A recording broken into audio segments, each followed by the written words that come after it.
What's up everybody, JaangoPops here, coming at you with some newly revealed news about Kingdom Hearts 3's DLC. Actually recording this before recording even my update video about the channel, but this news about Kingdom Hearts 3 just hit my timeline, and I wanted to share it with you guys, and share some possible speculations, what I think might be going down with it, stuff like that. So I've got the article pulled up right here. New Kingdom Hearts 3 ReMIND DLC announced, but don't call it a final mix. This is from Destructoid by Chris Carter. Apparently, the name of the DLC is called ReMIND, which is similar to Remix, which was for Kingdom Hearts 1 and 2, as a lot of people know. But this doesn't seem to be the exact same as a remix, which is why they're saying don't call it a remix, because they're taking a different approach with it. Reading off the article here, earlier this year, Nomura, that being the lead director, noted that he did not want to necessarily go for a final mix strategy with Kingdom Hearts 3. Instead, he plans to update the game for free over time, like the recent critical difficulty setting and a new announced Keyblade form, and do one huge paid DLC in one go. That seems to be a ReMIND. So it seems like what they're saying is we've gotten, just recently actually, we got the update for critical mode, which had critical mode and I guess a new Keyblade form. I actually didn't know that, but that was a free update that happened just recently, and now what was just announced, ReMIND, seems to be the paid DLC that they was talking about.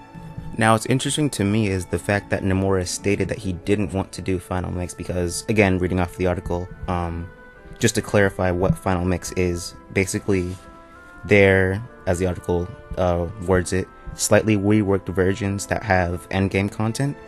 And that endgame content usually pertains to the story either of that game or the next game.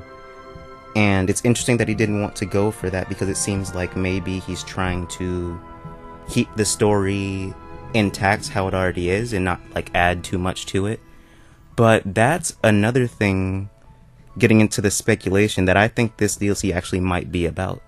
As I'm sure many Kingdom Hearts fans know, especially those who have played the final mix and original versions of both 1 and 2. When you play the final mix versions, you'll find that there are different bosses, sometimes more extended story parts, like, and lore within those boss fights.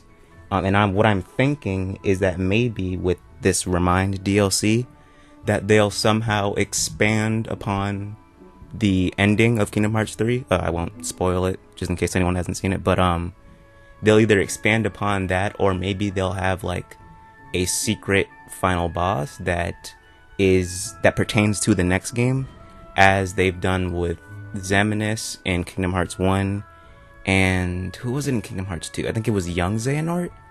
I can't remember. Oh no, Young Xehanort was Kingdom Hearts Dream Drop Distance. In that game, I believe he was a secret boss, and he pertained to Kingdom Hearts 3 because he's a big part of it in that game. So what I'm thinking is that maybe we'll get some, because the only secret boss fight, that's in Kingdom Hearts 3 currently, I believe, is Dark Inferno. And Dark Inferno, as far as I'm aware, is not super like story heavy. He just seems like he's kind of a final boss who's there. I've had maybe 2 or 3 attempts trying to fight him. I failed all 3 times. But he doesn't seem to be like super important to the story as Xemnas and Young Xehanort and some of the other final bosses have. So I'm thinking that maybe this ReMIND DLC is the chance to really introduce that character who's in the same light of Xemnas, Kingdom Hearts 1, etc., etc. Another possibility is the addition of Final Fantasy characters. Again, as I'm sure many Kingdom Hearts fans know, Final Fantasy characters often make an appearance and have a pivotal role in the story of Kingdom Hearts games, but that was not the case for this one. If I'm not mistaken, it had something to do with like there just being a lot of characters to deal with. Like you have the Disney characters, but then you have in the big finale all of the Kingdom Hearts characters coming together. So it was just like too much. Basically, there wasn't enough space in the runtime for Final Fantasy characters, or at least that's what I was hearing was the reason that there weren't any. So possibly there could be some addition of like Final Fantasy characters, maybe have like Cloud or Sephiroth come back and be in the story somehow. I'm not too sure. It would be very interesting to see what they'll be bringing with the new DLC. Alright, so that is the little bit of information that we have on Kingdom Hearts 3's ReMIND DLC. I've shared some of my thoughts about it, some of my speculations, some of my hopes about what might be in it, or what it might be just generally speaking. Let me know in the comments below what you guys are thinking and hoping for in this DLC. If you'd like to read and check out this article for yourself, I'll be leaving a link to that in the description so that you guys can see it for yourselves. And yeah, I think that's it for me. Be sure to check back here again, because whenever more news drops about it, I will be making another video, hopefully.